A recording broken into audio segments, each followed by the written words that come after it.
Will Stewart from OnlineChessLessons.net, and I'm going to be continuing my beginner opening series. This is part 1 of the French defense, which is what I'm going to recommend for beginners to go ahead and start with against e4. So I've already covered the stonewall attack as an opening for white for beginners, and I will also be releasing in the near future a series about the Slav defense for white, or for what to do for black against d4. So we'll go ahead and move forward with the French here.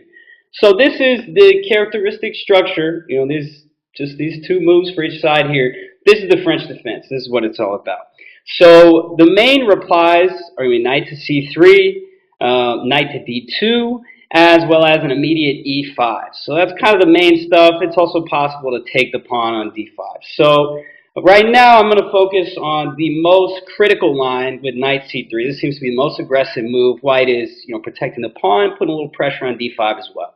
So here black has effectively two responses, two main lines, you could say, against this knight c3. So one is the bishop b4 line, which I'm going to recommend my beginner viewers and whatnot to stay away from bishop b4 and to stick to I guess you could say, a particular ideology of how to play this French defense as black. So with knight f6, and the reason is because it's going to overlap with some lines against the Tarrasch defense with knight to d2. So anyway, knight f6, and the main response for white is going to be very simple. It's going to be e5.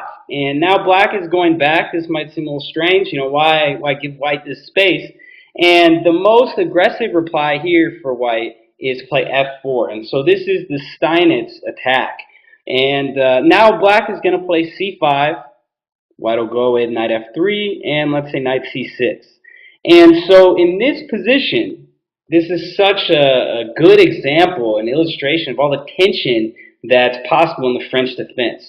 And why I'm recommending it in my beginner series is because I think it's one of the easiest openings to learn, and it also fits in very well with the stonewall attack and the Slav defense. As I mentioned, I was going to create those as well. So I wanted to tie in a comprehensive opening system for anything, for any beginner player.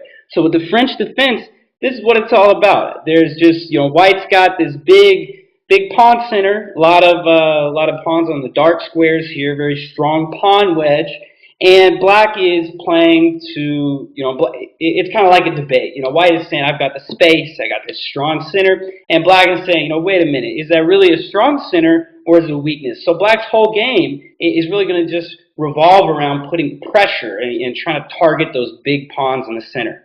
So this is a good illustration of all the pressure in the position, going on d4, and also kind of putting some pressure on e5, maybe a future f6.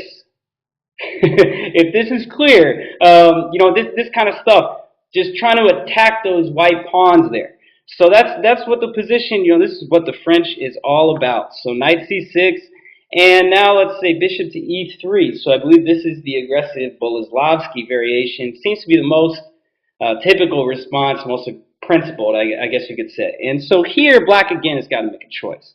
The immediate f6, I think, is premature, and I'd be pretty careful playing f6 so early in the French until you really know what you're doing. So you want to save that central break until your king is, safely out of there. So the other option, which is very popular, is queen to b6. And this is a very principled move in the French, but against this specific line with bishop to e3, I'm going to recommend you stay away from it because there's some tricky stuff that white's got, ready to pull out here. So black with queen to b6 is kind of a superficial attack on the d4 pawn to me, and the b2 pawn, because it's very dangerous to have the queen exposed out there. Let's say for a3, if you try to snatch a pawn, you're going to lose your queen.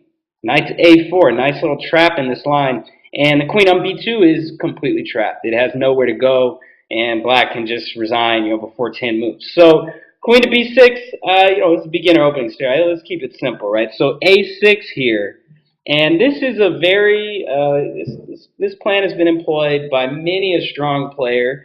When I was researching these videos, I saw Victor Korchnoi like this a6 early idea, and I've also seen in more recent times Hikaru Nakamura playing it. And a6 is very simple. White, the most versatile continuation, is probably queen d2, and black is going for the immediate b5.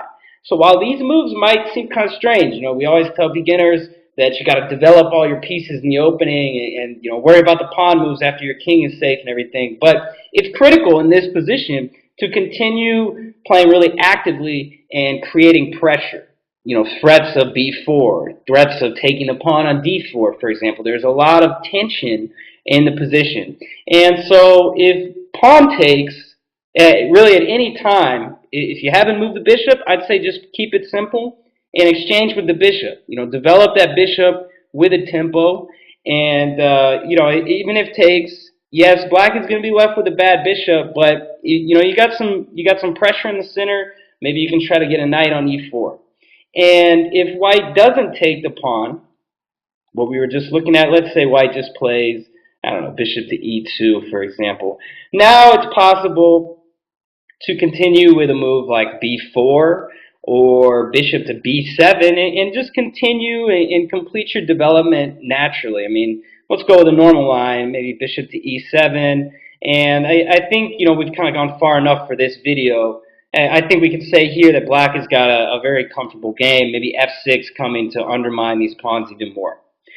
So, going back, that was one of the most aggressive lines. That was the French Steinitz-Boleslavsky variation involving a quick bishop to e3. So that's what we were just looking at there. So now I want to keep going and keep moving forward.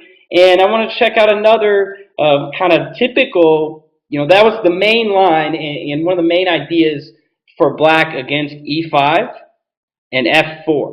So just to be clear, this kind of situation where black has got all this tension and stuff like that. So now, instead, let's say white doesn't play e5. What if white plays bishop to d3? And this is called the Swiss variation. And this could lead to a little bit of diciness, I suppose, if black is caught unawares. Because it's very easy, for example, to make a positional mistake very early here. Let's say black takes and takes the knight. Well, I usually discourage all my students, regardless of the level, of initiating exchanges. And this is a great opportunity to explain why. Because we just saw that black, eager to trade pieces and maybe gain equality, is giving white, look at this monster bishop, just controlling the board. And let's say if white, you know, white's idea was to kick the bishop from e4, maybe black is just a step ahead of the game. And now with this bishop on f3, may not seem like a big deal, but how are you going to develop your light squared bishop on c8 in the future for black? It's going to be very problematic, very difficult. So I'm recommending just, you know, in this circumstance after bishop d3, take the pawn. You know, there's other options. c5 can be very sharp, and some of these lines white can sack a pawn and stuff like that. Just keep it simple, and you're going to be just fine. So this is like the ideology for the French. Just keep it simple. You know, you got your basic plans that you like to play. They overlap a lot in these lines, and that's all you got to know. So don't take the knight. Just develop naturally. And I like bishop e7 more than more than knight d7 here, because maybe you wanted to play like c5 and knight to c6 before. So I think it's a little more flexible, bishop to e7.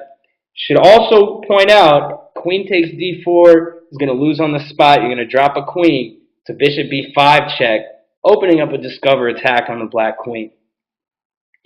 So instead, I would just say, you know, bishop e7 and let's say knight f3 and just castle. You know, maybe something simple like this where, you know, you got to be careful. Again, that pawn is not a freebie. I mean, these are some common tactics. Let's say queen takes. Seems like it's all good, but knight takes, and now it seems like black is just lost because bishop takes, and the same idea. Bishop takes, h7 check, picking up the black queen. If it looks too good to be true, it probably is.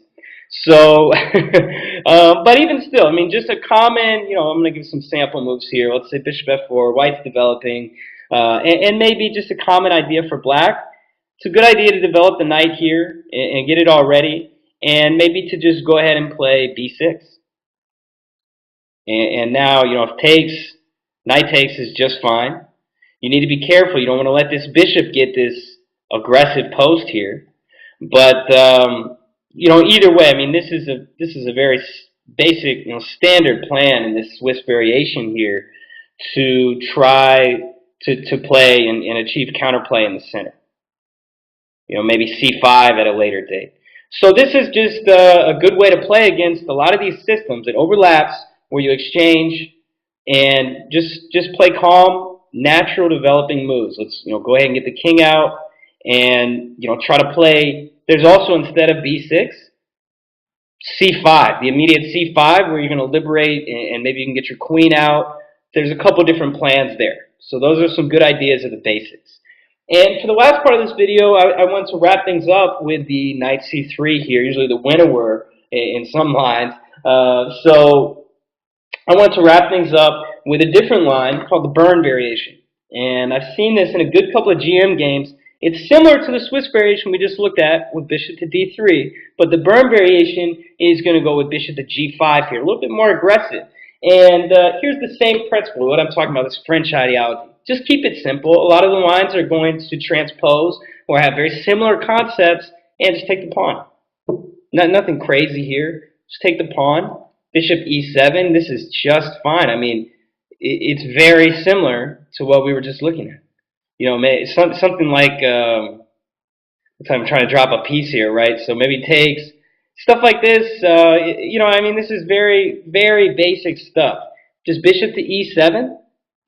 Just keep it high and tight here, and you're going to be just fine. I mean, whatever white is trying to do, knight to g3, for example, I think this is the most common, is exchanging knight to f3 here. And black, you need to be a little bit careful as black, because you got the two bishops, but white has activity with those knights.